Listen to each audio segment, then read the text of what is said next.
You know, we have this rather peculiar idea in our culture that helping others is always the right thing to do. We've been taught from childhood that to be a good person, a spiritual person, a loving person, you must always say yes. You must always give. You must always be available. And if you hesitate, if you pause, if you dare to set a boundary, well, then something must be wrong with you. You must be selfish. You must be unkind. But what if I told you that this entire notion is backwards?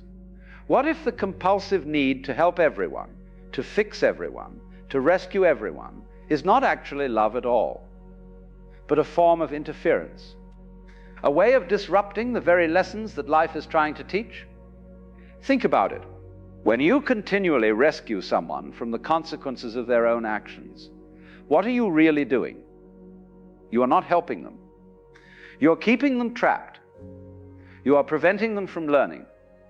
You are standing between them and the wisdom that only comes through experience. Now, I'm not suggesting we become cold or indifferent. That would be another extreme, wouldn't it? The question is not whether we should care. The question is how we care. And more importantly, who we choose to pour our energy into. Because you see, there are certain types of people who will drain you dry. They will take and take and take, and no matter how much you give, it will never be enough. And the tragedy is not that they are taking. The tragedy is that you are preventing them from growing. Let me share with you 7 types of people that you must learn to recognize. Not so that you can judge them or condemn them, but so that you can protect your own energy and allow them to face the very experiences they need to wake up. Number 1, the chronically lazy. There is a difference, you see, between someone who is struggling and someone who has simply given up. The person who is struggling will take your help and use it as a stepping stone. But the chronically lazy person, they will use your help as a hammock. They have made a decision, whether consciously or not, that life is too difficult and someone else should carry their weight. And the moment you step in to help them, you become that someone else. You become the person they depend on. Not because they cannot do things themselves, but because they have discovered that someone will always do it for them. Now watch what happens in nature. A bird does not bring food to a chick that refuses to open its mouth. A tree does not continue to nourish a branch that bears no fruit. Nature is very clear about this. If something is not producing, if something is not contributing, it is eventually cut off, not out of cruelty, but out of wisdom. The chronically lazy person will always have an excuse. They will tell you about their difficult childhood, their bad luck, their unfair circumstances. And some of this may be true. But here is the question you must ask. What are they doing about it right now? Are they taking any steps, however small, to change their situation? Or are they simply waiting for someone to come along and fix it for them? When you help someone who refuses to help themselves, you rob them of something precious. You rob them of the satisfaction of their own accomplishment. You rob them of the strength that comes from overcoming difficulty. You rob them of the very thing they need most, which is the discovery that they are capable. Some of you have been carrying people for years. You pay their bills, you solve their problems, you clean up their messes. And every time you do it, you tell yourself you are being kind. But what if your kindness is actually keeping them weak? What if your help is the very thing preventing them from standing on their own feet? The lazy person needs to feel hunger. They need to feel discomfort.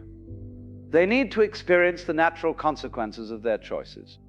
Because it is only when the pain of staying the same becomes greater than the pain of change that they will finally move. Number 2, the perpetually ungrateful. Have you ever noticed that some people can receive an extraordinary gift and treat it as if it were nothing? You could give them your time, your money, your energy, your very heart, and they will take it without a second thought. No thank you, no acknowledgement, no appreciation whatsoever. This is not an accident. This is a character issue. Gratitude is not just good manners. Gratitude is the sign of a person who recognizes they are part of something larger than themselves.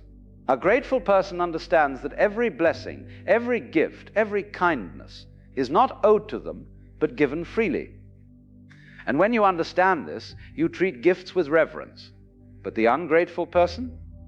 They believe the world owes them. They believe your help is their right. And the more you give to them, the more entitled they become. It's a strange paradox, isn't it? The more you pour into them, the less they appreciate it. I once knew a man who helped a friend pay his rent for 6 months straight. Month after month, he sacrificed his own comfort to make sure this friend had a roof over his head. And do you know how the friend responded? He complained. He complained that the apartment was too small. He complained that the neighborhood was not nice enough. He complained that he had to live this way while others had more. Not once did he say thank you. Not once did he acknowledge the sacrifice. And when the 6 months ended and the man could no longer help, do you know what happened? The friend became angry.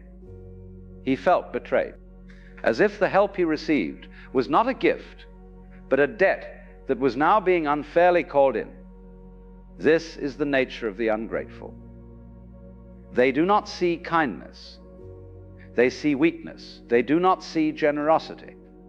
They see opportunity, and they will take and take and take until there is nothing left of you.